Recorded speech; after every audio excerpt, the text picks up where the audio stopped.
ప్రియమైన భారతీయులారా,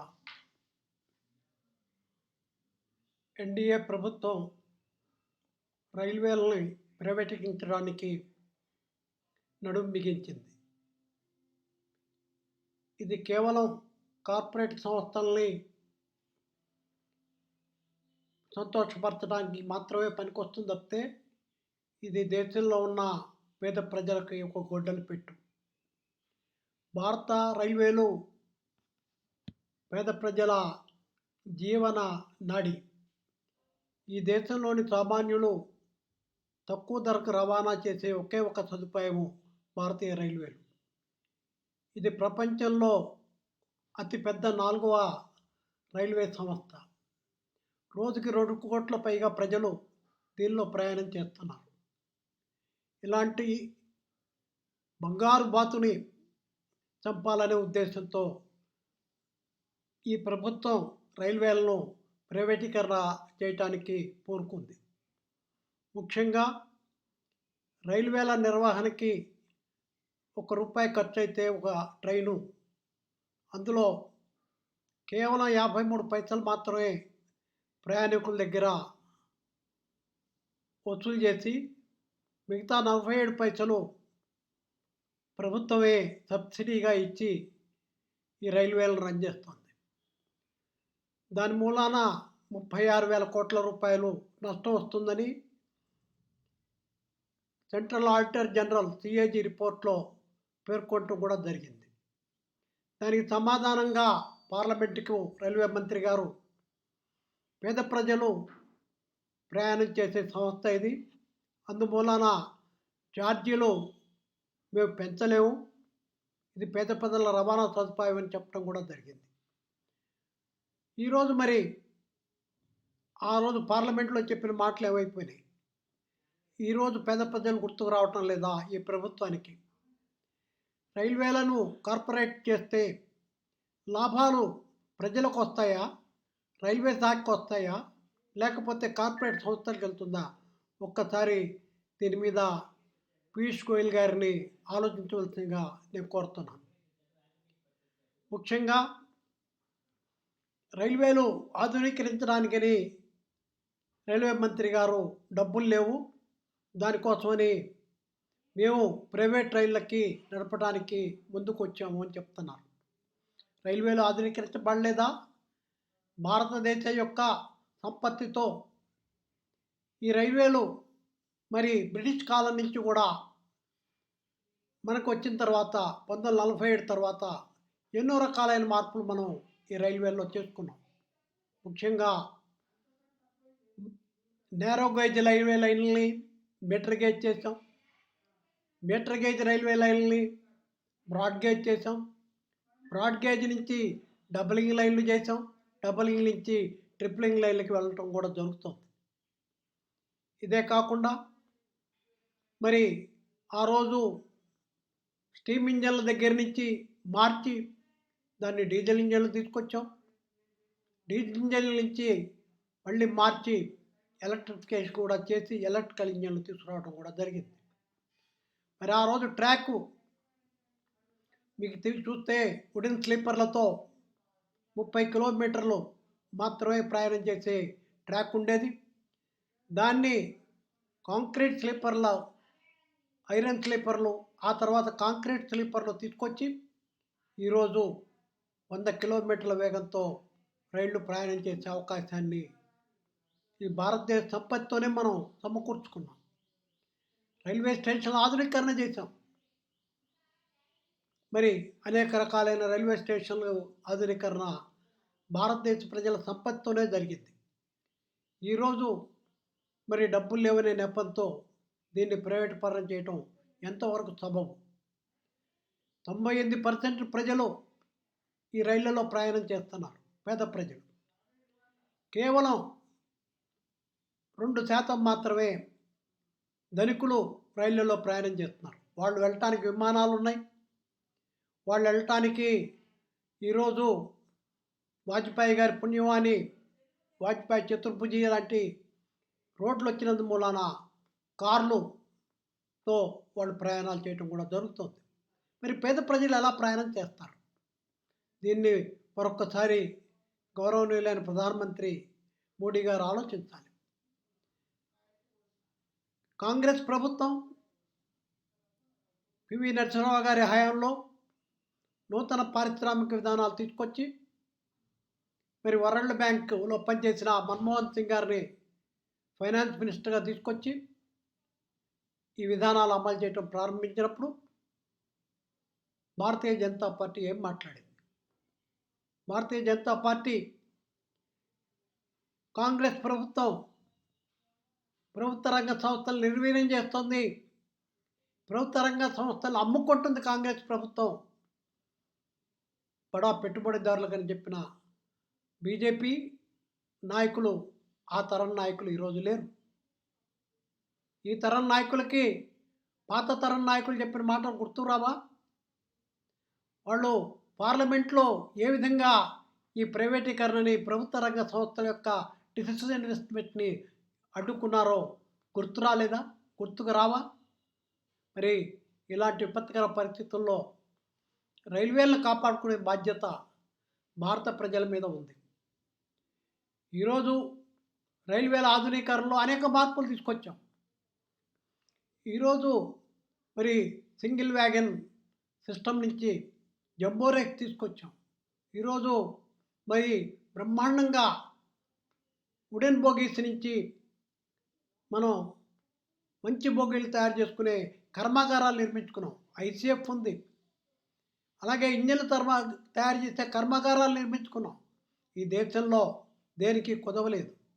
మానవ వనరులకి కొదవలేదు, experts కొదవలేదు, software ఇంజనీర్లు కొదవలేదు, డాక్టర్లకు కొదవలేదు. ఈ దేశంలో లేనిదంటూ ఏది లేదు. ఈ దేశంలో లేనిది ఒకటే దేశభక్తి. దేశభక్తి గల వాళ్ళు చాలా తక్కువ మంది ఉన్నారు. ఈ దేశభక్తి గల వాళ్ళు మాట్లాడితే వీళ్ళు విప్లవకారులని, వీళ్ళు పనికిరాని వాళ్ళని, వీళ్ళు దుర్మార్గులని, ఈ దేశాన్ని అమ్మేసేవాళ్ళని, ఇతర దేశాలకు అమ్మేసేవాళ్ళని మాటలు చెప్పి మరి ప్రజలను మభ్యపెట్టడం కూడా జరుగుతుంది. ప్రజలకు కావాల్సిన సౌకర్యాలు కల్పించాల్సిన బాధ్యత ఎలక్ట్ అయిన ప్రభుత్వాల మీద ఉంది. మీరు ఏనాడైనా మీ యొక్క మేనిఫెస్టోలో ఏ పార్టీ అయినా సరే ప్రభుత్వ రంగ సంస్థలు మేము అమ్మేస్తామని చెప్పారా? మీరు ప్రభుత్వ రంగ సంస్థలు నిర్వీర్యం చేస్తామని చెప్పారా? ఈరోజు ఏ విధంగా డిఫెన్స్ ప్రొడక్షన్ యూనిట్స్ని అమ్మటానికి మీరు ప్రయత్నం చేస్తున్నారు, డిఫెన్స్ ల్యాబొరేటరీని అమ్మటానికి మీరు ప్రయత్నం చేస్తున్నారు. ఈరోజు అంతర్జాతీయంగా ఎంతో పేరు ప్రఖ్యాతులు గాంచిన మరి మనకి ర్యాకెట్ల దగ్గర నుంచి చంద్రమండలం వెళ్ళే యొక్క లాంటి వాటికి వాహన నౌకలు తయారు చేసిన మరి అంతర్జాతీయంగా పేరు ప్రఖ్యాతులు వాటిని మరి ఎలా ప్రైవేట్ భాగస్వామ్యంలో తీసుకొస్తారు? మీరు ఒక్కసారి ఆలోచించండి. ఈ దేశంలో ఆర్మీని ప్రైవేట్ పరం చేస్తామా? ఆర్మీ తర్వాత ఆర్మీ లాంటిది రైల్వేలను ఎలా ప్రైవేట్ పరం చేస్తారు మీరు అన్న ఒక్కసారి ఆలోచించండి. ఈ దేశ ప్రజలు, ముఖ్యంగా దేశభక్తులైన వాళ్ళు దీని గురించి తప్పకుండా ఆలోచించాలి. స్వదేశీ జాగరణ మంచి పేరు పెట్టి ఆ రోజు ప్రతి ప్రైవేటీకరణని మనం ఎదుర్కొన్నాం. ఆ రోజు స్వదేశ వాళ్ళు మనకొద్దు అని మనం ఇదే బీజేపీ పార్టీ ద్వారా మనం చెప్పడం కూడా జరిగింది. ఆ రోజు మహాత్మా గాంధీ గారు విదేశీ వస్తువుల బహిష్కరణ చేయమని పిలిపిస్తే మనందరం కూడా పాటించాం. వ్యాపారానికి వచ్చిన బ్రిటిష్ వాళ్ళు ఈ దేశాన్ని ఆక్రమించి పరిపాలన చేస్తుంటే క్విట్ ఇండియా మూవ్మెంట్ అని చెప్పి క్విట్ ఇండియా పిలుపునిచ్చి మన రత్నం మహాత్మా గాంధీ గారు, మన జాతి పిత, ఈ దేశానికి స్వాతంత్రం తీసుకొచ్చాడు. మళ్ళీ తిరిగి మనం ప్రైవేట్ పరిపాలనలోకి పోతున్నామా? ప్రభుత్వ రంగ సంస్థలన్నీ కూడా ఇతర దేశాల అనుబంధంతో ఈ దేశంలో ఉన్న బడా పెట్టుబడిదారులు నడుపుతున్నారు. బ్యాంకులను దోచేస్తున్నారు. ఈ దేశంలో ధనం ఇతర దేశాలకు వెళ్తుంది. ఆ ధనాన్ని ఆపుతామని చెప్పి వాళ్ళందరినీ తీసుకొచ్చి ఇక్కడ నిలబెడతామని చెప్పి మన ప్రభుత్వం పరిపాలనకు వచ్చింది. ఇవన్నీ గుర్తుపెట్టుకోండి. ఇదే బ్యాంకులు, ఇదే ఎల్ఐసి, ఇవన్నీ కూడా నిధులు ప్రభుత్వానికి ఇవ్వడానికి వెనకాడటానికి ఏ విధంగా అవకాశం లేదు.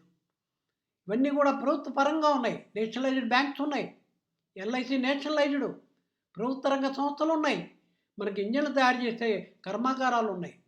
అనేక రకాలైన సంపదలున్న ఈ దేశాన్ని మంచి బ్రహ్మాండమైన దేశంగా తయారు చేయడానికి మీరు మంచి నిర్ణయాలు తీసుకోండి. ఇలాంటి తప్పుడు నిర్ణయాలు మానండి. పేద కార్మికులని పొట్టగొట్టొద్దు, పేద రైతులను పొట్టగొట్టొద్దు, పేద ప్రయాణికులను పొట్టగొట్టొద్దు అని చేతులెత్తి మీకు నమస్కారం చేసి ఈ ప్రైవేటీకరణని మానమని ఆల్ ఇండియా రైల్వే ఫెడరేషన్ తరఫున, సౌత్ ఇండియా మధ్య తరఫున మిమ్మల్ని కోరుతున్నాను. ఇదే కాకుండా ముఖ్యంగా భారతదేశంలో ఉన్న ఉద్యోగాలు తగ్గిపోతున్నాయి. కార్పొరేట్ సంస్థలు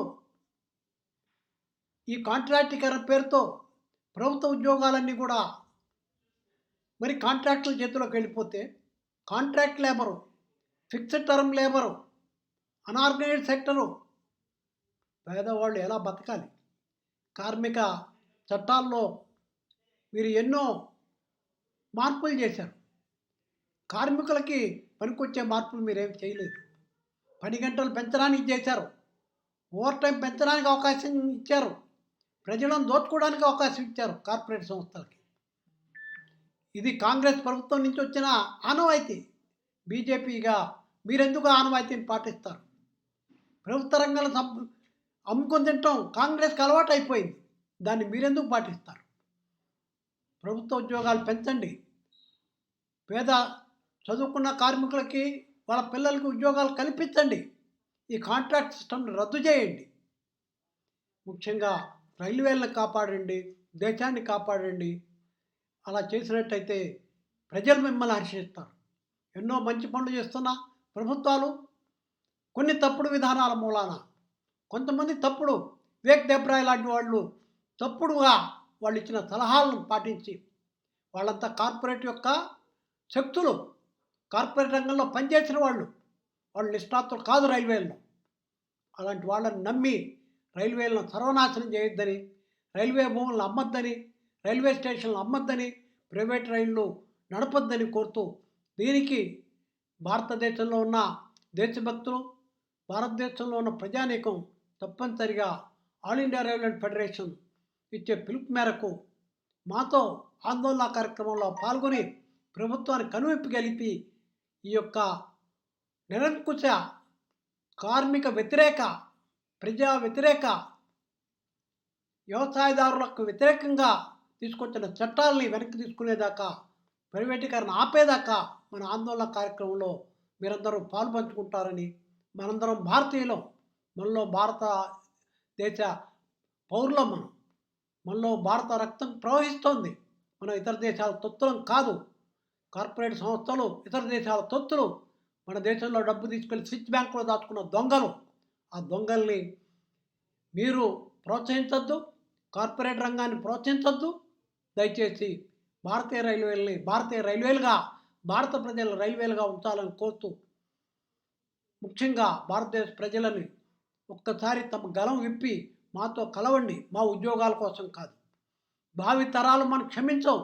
మనం కనుక ఈ యొక్క ప్రైవేట్ రంగ ఆక్రమణ కనుక రైల్వేలో ఆపకపోతే భావి తరాలు మనం క్షమించమని చెబుతూ, ముఖ్యంగా బాబాసాహెబ్ అంబేద్కర్ గారు తీసుకొచ్చిన అనేక విధానాలు ఇవాళ అట్టడుగు వర్గాల్ని పైకి తీసుకురావడానికి రిజర్వేషన్ విధానాలు, ప్రభుత్వ రంగ సంఘాలు నిర్వీర్యం అయిపోతే, ప్రభుత్వ సంస్థలు నిర్వీర్యం అయిపోతే రిజర్వేషన్లు ఎక్కడి నుంచి వస్తాయి? ఇవన్నీ ఒక్కసారి ఆలోచించి ప్రజలు కళ్ళు తెరవాలని, వాళ్ళ నోర్లు విప్పాలని, తప్పనిసరిగా ఈ ప్రభుత్వం వెనక్కిపోయేట్టుగా చేయాలని కోరుతూ, ఆల్ ఇండియా రైల్వే ఫెడరేషన్ జిందాబాద్, సౌత్ ఇండియా మజ్దూర్ జిందాబాద్, వర్కర్స్ యూనిటీ జిందాబాద్. లాంగ్ లివ్ భారతదేశం, లాంగ్ లివ్ భారతదేశం, లాంగ్ లివ్ యూనిటీ ఆఫ్ భారతదేశం. దేనికైనా భారతీయులుగా చైనాను ఎదుర్కోవాలన్నా, పాకిస్తాన్ ఎదుర్కోవాలన్నా, మన దేశాన్ని మనం రక్షించుకోవాలన్నా భారతీయ రైల్వే కార్మికులుగా మేము ఇప్పుడు ముందుంటాం. ఆ రోజుల్లో కూడా ఎన్నో సమ్మెలు బ్రిటిష్ ప్రభుత్వం వచ్చినప్పుడు భారతదేశాన్ని కాపాడుకోవటం కోసం మేము సాక్రిఫైస్లు చేసాం. మా కార్మికులు చనిపోయారు యుద్ధాల్లో. అయినా కూడా మేము ఎప్పుడు కూడా వెనకాడలేదు. ఈ కరోనా మహమ్మారి వచ్చిన సందర్భంలో కూడా భారతీయ రైల్వే కార్మికులం ఇళ్లల్లో కూర్చోలేదు. సరుకు రవాణాని కంటిన్యూ చేశాం. భారత ప్రజలు ఇబ్బంది పడకుండా చేశాం. మేము కరోనా బాధితులం అయ్యాం. మాకు ఇన్సూరెన్స్ ఇవ్వాల ఈ ప్రభుత్వం. చనిపోతే మాకు గ్రాట్యుటీ లేదు. కరోనా మూలాన కరోనాకు సంబంధించిన గ్రాట్యుటీ లేదు, ఇన్సూరెన్స్ లేదు, మాకు సరైన సౌకర్యాలు లేవు. అయినా కూడా మేము 24 గంటలు 30 రోజులు సంవత్సరం పొడుగున కరోనాలో మేము పనిచేస్తూనే ఉన్నాం. మాకు రావాల్సిన రాత్రిపూట నైట్ డ్యూటీ చేసే ఎలవెన్స్ను కూడా సీనియర్ ఎంప్లాయీస్కి ఈ ప్రభుత్వం తీసేసింది. మాకు హౌస్ రెంట్ ఎలవెన్స్ పట్టణాల్లో రెంట్లు పెరిగిపోతున్నాయి, సిటీల్లో ఇంకా పెరిగిపోతున్నాయి. మా హౌస్ రెంట్ అలవెన్స్ పర్సంటేజ్ తగ్గించింది. మా మినిమం పే ఇవ్వలేదు. ఇన్ని రకాలైనా కూడా భారతదేశం గురించి, భారత ప్రజల గురించి మేము ఏనాడు కూడా 74 తర్వాత సమ్మెకి సంసిద్ధం కాలేదు. ఎందుకంటే ముందు మేము భారతీయులం, తర్వాత ఏదైనా. భారతదేశాన్ని కాపాడుకునే హక్కు మాకుంది. భారత ప్రజలుగా రైల్వేలను కాపాడుకునే హక్కు మీతో పాటు మాకు ఉంది. కాబట్టి దయచేసి రైల్వేలను కాపాడుకుందాం, దేశాన్ని కాపాడుకుందాం. జై హింద్, జై భారత్.